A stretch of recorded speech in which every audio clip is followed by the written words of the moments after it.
صاحب سمو امیر شیخ تمیم بن حمد آل ثانی نے امیر کویت کے نام ایک تحریری پیغام ارسال کیا ہے جس کا تعلق دونوں ملکوں کے مابین قائم برادرانہ تعلقات کو مزید فروغ دینے کے وسائل سے ہے۔ قطر کی وزارتی کونسل نے کہا ہے کہ کورونا وائرس کے پھیلاؤ کو روکنے کے لیے ملک میں نافذ احتیاطی تدابیر پر عمل درآمد جاری رہے گا۔ نائب وزیر اعظم و وزیر مملکت برائے امور دفاع نے کوننگزبی ایئر بیس میں قطر برطانیہ مشترکہ اسکواڈرن کمانڈ کی عمارت کا افتتاح کیا ہے۔ اور آذربائیجان اور ارمینیا کے درمیان متنازع علاقے کاراباغ میں فائر بندی کے متعلق روس اور ترکی کے صدور کے درمیان اتفاق رائے ہو گیا ہے، جبکہ امریکی صدارتی انتخابات ایک نئے مرحلے میں داخل ہو گئے ہیں۔ اور اب پیش خدمت ہے آج کا پہلا مفصل نشریہ۔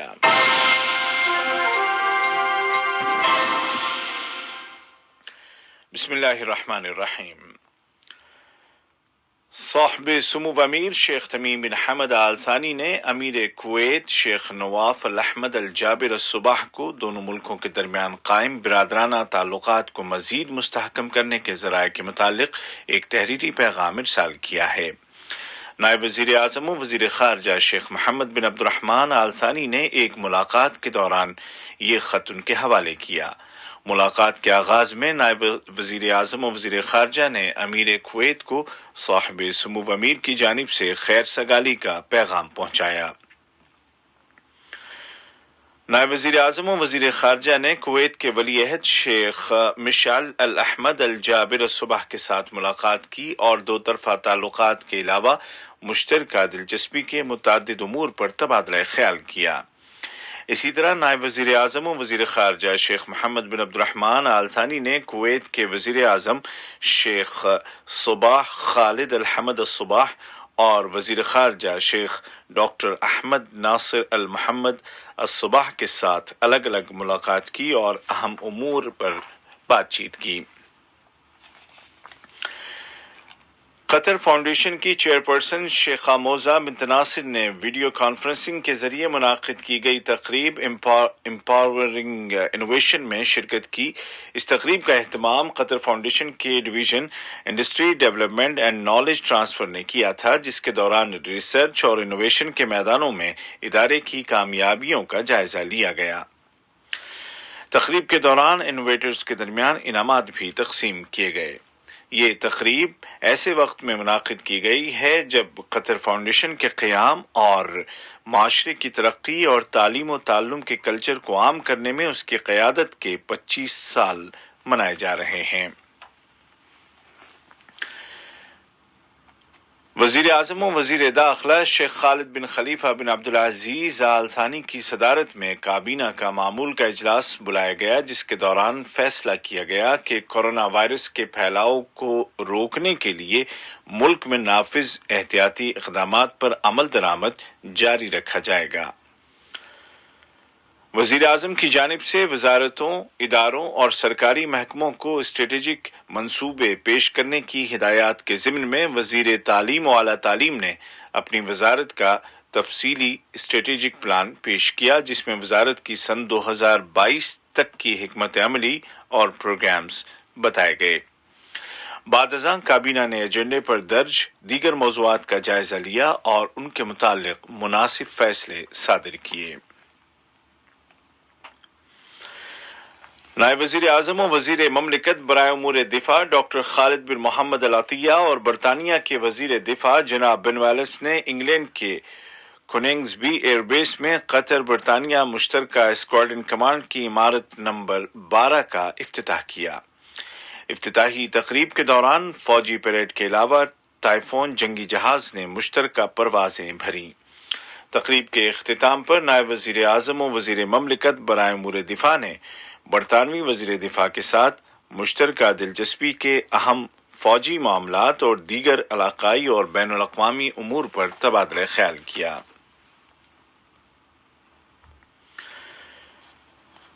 ترکی میں قطر کی مسلح افواج کے chief of staff major general pilot Ghanim bin Shaheen Al Ghanim نے ترک وزیر دفاع جناب خلوصی اکار اور ترک فوج کے chief of army staff major general Yasar Guler کے ساتھ الگ الگ ملاقات کی اور فوجی اور دفاعی شعبوں میں قائم دو طرفہ تعلقات اور ان کو مستحکم کرنے کے وسائل پر گفت و شنید کی۔ ریاست قطر نے ترقی پذیر ملکوں میں بچوں اور نوجوانوں کو تعلیم سے جوڑنے، بالخصوص غربت زدہ اور جنگوں سے پریشان لوگوں کے درمیان تعلیم کو عام کرنے کی اہمیت پر زور دیا تاکہ ان کو مختلف پروگراموں کے ذریعے منظم جرائم سے محفوظ رکھا جا سکے، اور ان پروگراموں میں ایجوکیشن ابو آل بھی شامل ہے۔ وزیر داخلہ کے مشیر اور عالمی پروگرام کے دوحہ اعلامیے کا فالو اپ کرنے والی کمیٹی کے سربراہ جنرل ڈاکٹر عبداللہ یوسف المال نے جرائم اور منشیات سے متعلق اقوام متحدہ کے دفتر کے زیر انتظام منعقدہ تقریب سے خطاب کرتے ہوئے ان خیالات کا اظہار کیا۔ UN کا یہ دفتر ویانا میں ہے۔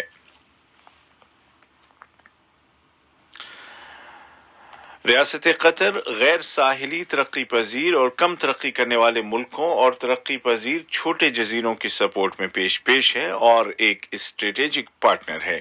اس ضمن میں صاحب سمو امیر شیخ تمیم بن حمد آل ثانی کا وہ اعلان ہے جس میں ماحولیاتی تبدیلیوں سے نمٹنے کے لیے ان ملکوں کی مدد کے طور پر $100 ملین کے عطیے کا اعلان کیا گیا تھا۔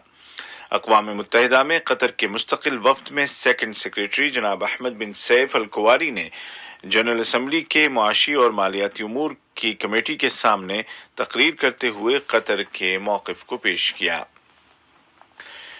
یہ خبریں آپ اردو ریڈیو قطر FM 107 سے سن رہے ہیں۔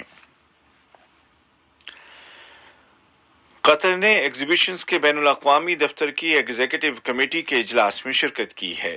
اجلاس میں فرانس میں قطر کے سفیر اور نمائشوں کے عالمی دفتر کے لیے قطر کے مستقل مندوب شیخ علی بن جاسم آل ثانی نے شرکت کی، جس کے دوران انہوں نے صحت کے حوالے سے جاری بحران اور کووڈ-19 کے پس منظر میں ایکسپو دوحہ کو ملتوی کرنے کی درخواست پیش کی۔ ریاست قطر نے WHO کے علاقائی کمیٹی کے اجلاس میں شرکت کی۔ ویڈیو کانفرنسنگ کے ذریعے بلائے گئے اس اجلاس میں وزیر صحت ڈاکٹر حنان محمد الکواری نے قومی وفد کی قیادت کی۔ ملک میں کووڈ-19 کے مریضوں کے تازہ ترین اعداد و شمار بتاتے ہوئے وزارت صحت نے اعلان کیا کہ کل 14 اکتوبر 2020 کو کورونا وائرس کے 198 نئے کیس رجسٹر کیے گئے تھے، جبکہ مزید 211 مریض ریکور ہو گئے، جس کے بعد اس بیماری سے شفا پانے والوں کی کل تعداد 1,25,584 ہو گئی ہے۔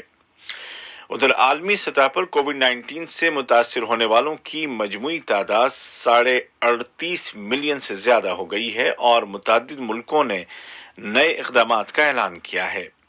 فرانس کے صدر ایمانوئل میکرون نے کووڈ-19 کے کیسز کو دیکھتے ہوئے دارالحکومت پیرس اور ملک کے کئی بڑے شہروں میں آئندہ سنیچر سے رات کا کرفیو لگانے کا اعلان کیا ہے۔ آذربائیجان اور آرمینیا کے درمیان متنازع ریاست قرباخ کے متعلق تازہ خبروں میں یورپی یونین نے ان ملکوں سے مطالبہ کیا ہے کہ وہ ریاست میں ہر طرح کی دشمنانہ سرگرمیاں بند کریں اور غیر مشروط بات چیت شروع کریں۔ دریاسنا روس کے صدر ولادیمیر پوتین اور ترکی کے صدر رجب طیب اردوغان نے ریاست میں خونریزی کو روکنے اور فائر بندی پر اتفاق رائے کیا ہے۔ اس دوران آذربائیجان کے صدر جناب الہام علییف نے آرمینیا کو ان کے ملک سے جانے والی پیٹرول اور گیس کی پائپ لائنوں پر حملہ کرنے سے خبردار کیا ہے۔ بحیرہ روم کے مشرقی علاقے میں جاری کشیدگی کے ضمن میں ترکی کے صدر جناب رجب طیب اردوغان نے کہا ہے کہ ان کا ملک متنازع علاقے میں یونان اور سائپرس کو ایسا جواب دے گا جس کے وہ مستحق ہیں۔ انہوں نے اعلان کیا کہ ترکی اس علاقے میں پیٹرول کی تلاش کے لیے ایک دوسرا جہاز بھی بھیج رہا ہے۔ یورپی یونین نے روس کے اپوزیشن لیڈر الیکسی ناوالنی کو زہر دے کر مارنے کے واقعے کے پس منظر میں روس کے خلاف پابندیاں لگانے کا فیصلہ کیا ہے۔ ان پابندیوں کا اعلان کیمیائی ہتھیاروں پر پابندی کی تنظیم کی جانب سے کیے گئے اس اعلان کے بعد کیا گیا ہے جس میں تنظیم نے کہا تھا کہ اس کو الیکسی کے جسم کے سیمپلز میں سے ایک زہریلا مادہ ملا ہے جس کو روسی ماہرین نے فوجی مقاصد کے لیے تیار کیا تھا۔ اور امریکہ میں صدارتی الیکشن سے تقریباً 3 ہفتے قبل صدر ٹرمپ اور ان کے ڈیموکریٹ حریف امیدوار جو بائیڈن نے رزلٹ میں فیصلہ کن کردار ادا کرنے والی ریاستوں میں زور و شور سے کیمپین شروع کر دی ہے۔ الیکشن کیمپین کے نئے مرحلے میں عمر رسیدہ افراد پر خاص توجہ مرکوز کی جا رہی ہے جنہوں نے گزشتہ الیکشن میں ٹرمپ کو ووٹ دیے تھے، لیکن اب ان میں سے کچھ کا رجحان ڈیموکریٹس کی طرف نظر آ رہا ہے۔ دریں اثنا یمن کے حوثی گروپ نے تقریباً 200 سے زیادہ قیدیوں کی رہائی کے بدلے ایک سودے کے تحت ان کے زیر حراست 2 امریکیوں کو رہا کر دیا ہے۔ کہا جا رہا ہے کہ یہ خبر صدر ٹرمپ کی الیکشن کیمپین کے لیے فائدہ مند ثابت ہو سکتی ہے۔ آج کا پہلا نشریہ ختم ہونے سے قبل اس وقت کی اہم سرخیاں ایک مرتبہ پھر سن لیجیے۔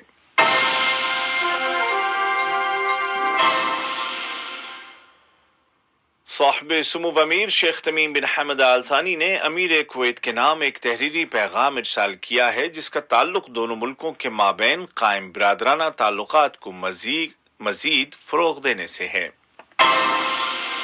قطر کی وزارتی کونسل نے کہا ہے کہ کورونا وائرس کے پھیلاؤ کو روکنے کے لیے ملک میں نافذ احتیاطی تدابیر پر عمل درآمد جاری رہے گا۔ نائب وزیر اعظم و وزیر مملکت برائے امور دفاع نے کوننگز-بی ایئر بیس میں قطر برطانیہ مشترکہ اسکواڈرن کمانڈ کی نئی عمارت کا افتتاح کیا ہے۔ اور آذربائیجان اور آرمینیا کے درمیان متنازع علاقے قرہ باغ میں فائر بندی کے متعلق روس اور ترکی کے صدور کے درمیان اتفاق رائے ہو گیا ہے، جبکہ امریکی صدارتی انتخابات ایک نئے مرحلے میں داخل ہو گئے ہیں۔ اردو ریڈیو قطر FM 107 سے آج کا پہلا نیوز بلیٹن اپنے اختتام کو پہنچا۔ ہمارا دوسرا نشریہ شام ٹھیک 7:30 بجے پیش کیا جائے گا۔ آج کے اس بلیٹن کو آپ تک پہنچانے میں ہماری تکنیکی معاونت کی محمد حسن سوڈانی نے۔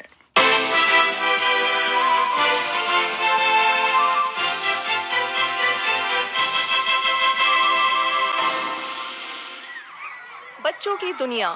ہوم ورک کس کو کہتے ہیں؟ ہوم ورک جو ورک ہم گھر میں کرتے ہیں۔ ارے بابا وہ تو اسکول کی چیز ہے نا، اس کا ہوم ورک کیسے اس کو کہہ سکتے ہیں بھائی؟ اس لیے کہتے ہیں کیونکہ گھر پہ جا کے کرتے ہیں نا۔ تو پھر اسکول میں کیا کرتے ہیں آپ لوگ جب گھر میں ہی کام کرتے ہیں؟ یہ کون سی بات ہے؟ اسکول میں کام کرتے ہیں، ٹیچر ہمیں ورک دیتی ہے، ہم گھر پہ آ کے کرتے ہیں۔ بچوں کے جذبات، ان کے قصے کہانیاں اور دل کی بات عبید طاہر کے ساتھ۔ کیا کر رہی تھیں آپ؟ ریڈیو سن رہی تھی۔ ریڈیو سن رہی تھی، کیا سنا آپ نے؟ مجھے بنانی پروگرام چھوٹی سی دنیا، ہر Saturday 4 PM to 5 PM only on FM 107۔ بچے من کے سچے